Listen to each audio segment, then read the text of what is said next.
Hello friends, नमस्कार।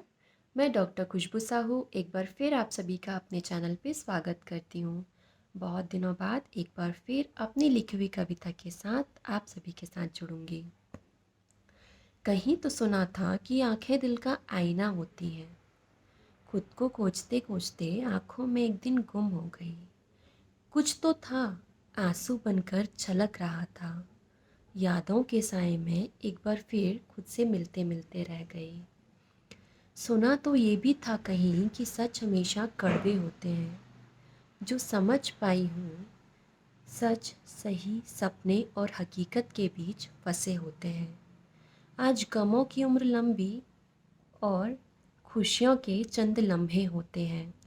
कल एक पड़ाव पार कर सफल थे, आज अगले के संघर्ष में उन लम्हों को खोजते रहते हैं।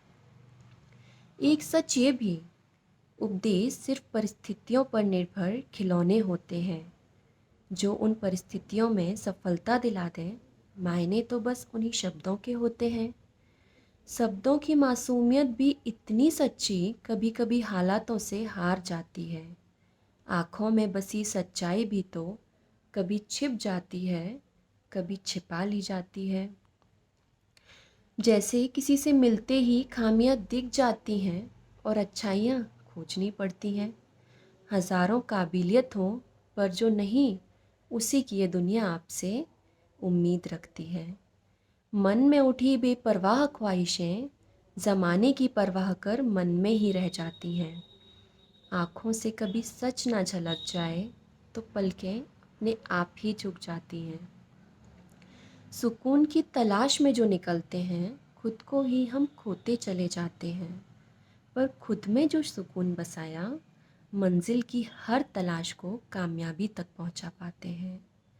जब तक खुद बिना पलकें झुकाए अपनी आँखों से अपनी सच्चाई नहीं देख पाते, जब तक खुद बिना पलकें झुकाए अपनी आँखों से अपनी सच्चाई नहीं देख पाते, दुनिया के सामने छलके वो आंसू आँखों से बस आपकी कश्मकश ही बयां कर पाते हैं। दुनिया के सामने छलके वो आंसू आँखों से बस आपकी कश्मकश ही बयां कर पाते हैं। तो ये थी हमारी आज की कविता। आई होप आप सभी को पसंद आई होगी। कोशिश करूँगी कि आगे भी जल्दी ही नई कविता के साथ आप सभी के साथ जुड़ूँ। यदि आपको कविता पसंद आई हो तो please do like, comment, share and subscribe to my channel. तब तक के लिए धन्यवाद। वंदे मातरम।